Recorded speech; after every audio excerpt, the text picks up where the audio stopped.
सोचिए कि भारत की आज़ादी की लड़ाई का एक सबसे अहम मोड़ कोई जंग या कोई हिंसक विद्रोह नहीं बल्कि सिर्फ एक विचार था।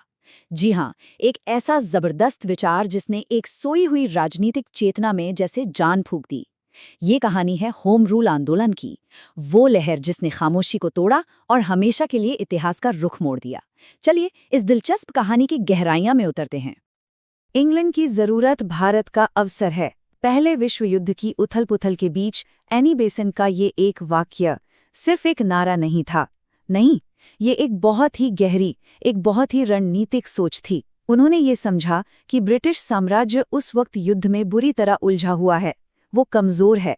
और ठीक यही वो पल है, यही वो सुनहरा मौका है जब भारत को अपने हक यानी स्वशासन की मांग बुलंद करनी चाहिए। अब देखिए, इस नई लहर का असर समझने के लिए हमें थोड़ा वक्त में पीछे जाना होगा, एक ऐसे दौर में जब भारतीय राजनीति में एक अजीब सी खामोशी छाई हुई थी। साल 1907 के बाद का समय है। कांग्रेस पार्टी में फूट पड़ चुकी है, बाल गंगाधर तिलक जैसे बड़े बड़े नेता जेल में हैं और राष्ट्रवादी आंदोलन लगभग बेजान सा हो गया था। माहौल एकदम ठंडा पड़ा था, लेकिन ये तूफान से पहले वाली शांति थी। पर जैसा कि अक्सर होता है, ये खामोशी ज्यादा दिन टिकने वाली नहीं थी। पर्दे के पीछे नए नेता सामने आ रहे थे, दुनिया भर के हालात बदल रहे थे और इन सब ने मिलकर एक ऐसा माहौल बना दिया जो इस शांति को एक बहुत बड़े राजनीतिक पुनरुत्थान में बदलने वाला था। और यहीं से कहानी में असली मोड़ आता है। हुआ ये कि कोई एक चिंगारी नहीं थी, बल्कि कई वजहों का एक परफेक्ट स्टॉर्म सा बन गया था। एक तरफ तो नाकाम सुधारों से हताशा थी, दूसरी तरफ तिलक की जेल से जोशीली वापसी हुई, फिर एनी बेसेंट का एक नया नजरिया आया और ऊपर से युद्ध की वजह से आम आदमी महंगाई और टैक्स के बोझ तले पिस रहा था। इन सब ने मिलकर एक नए और कहीं ज्यादा मुखर राष्ट्रवादी आंदोलन के लिए जमीन तैयार कर दी। तो ये जो शब्द है होम रूल, इसका मतलब क्या था आखिर, ये समझना बहुत जरूरी है। देखिए, उस वक्त ये पूरी तरह से आज़ादी की मांग नहीं थी, ये मांग थी डोमिनियन स्टेटस की, मतलब ब्रिटिश साम्राज्य के अंदर ही रहते हुए खुद अपना शासन चलाना, ठीक वैसे ही जैसे कनाडा और ऑस्ट्रेलिया जैसे देशों को स्वायत्तता मिली हुई थी। ये एक बहुत ही सोचा समझा रणनीतिक कदम था। और इस पूरे आंदोलन की कमान थी दो बहुत बड़े नेताओं के हाथ में, बाल गंगाधर तिलक और एनी बेसेंट। और यहाँ एक बड़ी दिलचस्प बात है, उन्होंने मिलकर एक संगठन बनाने के बजाय दो अलग अलग समानांतर लीग बनाई। सुनने में शायद थोड़ा अजीब लगे, लेकिन इसके पीछे एक शानदार रणनीति थी। आइए समझते हैं कि ऐसा क्यों किया गया। यह एक तरह से अपने ही मकसद के लिए बांटो और राज करो वाली रणनीति थी, लेकिन एक पॉजिटिव तरीके से। तिलक की लीग उन इलाकों पर ज्यादा फोकस्ड थी जहां उनका प्रभाव पहले से ही बहुत गहरा था। वहीं बेसेंट की लीग का दायरा पूरे भारत में फैला था। अपने अपने काम के इलाके बांटकर उन्होंने न सिर्फ आपसी टकराव से खुद को बचाया, बल्कि एक दूसरे के काम को सपोर्ट भी किया। और नतीजा, होम रूल का संदेश अविश्वसनीय तेजी से पूरे देश में फैल गया। और ये जो स्ट्रैटेजी थी ना, ये कमाल कर गई। आंदोलन ने ऐसी रफ्तार पकड़ी जिसकी किसी को उम्मीद नहीं थी। ये एक ऐसी लहर बन गई जो जंगल की आग की तरह पूरे देश में फैल गई और इसे जबरदस्त जन समर्थन मिला। अब जरा इस नंबर पे गौर कीजिए, 40,000। उस जमाने में सिर्फ एक साल के अंदर लगभग 40,000 लोगों का एक आंदोलन से जुड़ जाना, ये कोई छोटी बात नहीं थी। ये इस बात का पक्का सबूत था कि स्वशासन की जो इच्छा थी वो अब कुछ नेताओं तक सीमित नहीं थी, बल्कि पढ़े लिखे भारतीयों के दिलो दिमाग में घर कर चुकी थी। लेकिन शायद आंकड़ों से भी बड़ी बात ये थी कि कौन लोग इस आंदोलन से जुड़ रहे थे।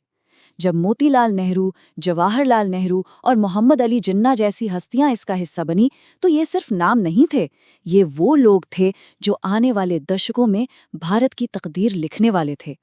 इस आंदोलन ने नेताओं की एक पूरी नई पीढ़ी को तैयार कर दिया। अब जाहिर सी बात है, जब राष्ट्रवाद की लहर इतनी जोर से उठ रही थी, तो ब्रिटिश हुकूमत चुप तो नहीं बैठने वाली थी। उनकी तरफ से जो रिएक्शन आया वो वैसा ही था जिसकी उम्मीद थी, दमन का। लेकिन यही उनकी सबसे बड़ी गलती साबित होने वाली थी। 1917 का साल आते आते ये टकराव अपने चरम पर पहुंच गया। सरकार ने दमन का रास्ता अपनाया, लेकिन हर दमनकारी कदम इस आग में घी डालने का काम कर रहा था। खास तौर पर एनी बेसेंट की गिरफ्तारी, वो एक बहुत बड़ी स्ट्रेटेजिक भूल साबित हुई। इस एक कदम ने पूरे देश में विरोध की ऐसी लहर पैदा की कि आखिरकार सरकार को झुकना पड़ा और उन्हें रिहा करना पड़ा। तो यहाँ एक बड़ा सवाल उठता है, अगर आंदोलन इतना जबरदस्त था, इतना पॉपुलर था और सरकार को भी झुका रहा था, तो फिर ये अचानक से ठंडा कैसे पड़ गया? इसका जवाब थोड़ा पेचीदा है और ये हमें स्वतंत्रता संग्राम के बदलते हुए स्वभाव के बारे में बहुत कुछ बताता है।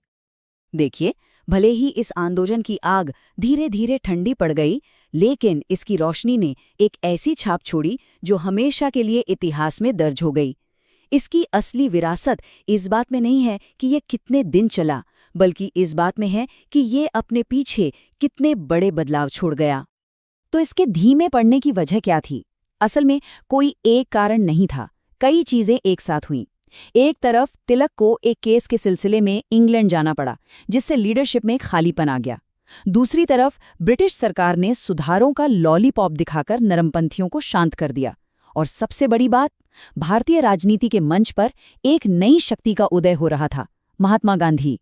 उनके सत्याग्रह के नए तरीकों ने लोगों का ध्यान अपनी ओर खींचना शुरू कर दिया था। और यही हम इस कहानी के सबसे ज़रूरी हिस्से पर आते हैं। अगर हम ये देखें कि क्या आंदोलन ने होम रूल हासिल किया, तो जवाब है नहीं। लेकिन इसकी असली जीत कुछ और ही थी, एक ऐसी जीत जिसने आने वाले सालों के लिए लड़ाई का पूरा मैदान ही बदल दिया। इसने ब्रिटिश साम्राज्य को एक ऐसा कदम उठाने पर मजबूर किया जिसने खेल के सारे नियम बदल दिए। और वो जीत थी 1917 की मॉन्टेग्यू घोषणा। ये एक भूचाल जैसा था। सोचिए, इतिहास में पहली बार ब्रिटिश सरकार ने खुद ये माना कि उनका मकसद भारत को धीरे धीरे स्वशासन देना है। जिस मांग को वो कल तक देशद्रोह मानते थे, अब वही उनकी घोषित नीति का हिस्सा बन गई थी। इस आंदोलन ने मंजिल भले ही न पाई हो, पर मंजिल का रास्ता जरूर बदल दिया था। तो आखिर में ये कहानी हमें एक बहुत गहरा सवाल सोचने पर मजबूर करती है कि कैसे एक ऐसा आंदोलन जो अपने मकसद तक पहुंचने से पहले ही खत्म हो गया, वो फिर भी इतिहास का रुख मोड़ सकता है। होम रूल आंदोलन हमें यही सिखाता है कि किसी आंदोलन की सफलता हमेशा उसके फौरी नतीजों से नहीं नापी जाती। कभी-कभी उसकी असली विरासत बहस को बदलने में, एक विचार को सही ठहराने में और आने वाली पीढ़ियों के लिए वो जमीन तैयार करने में होती है जिस पर आज़ादी की इमारत खड़ी हो सके।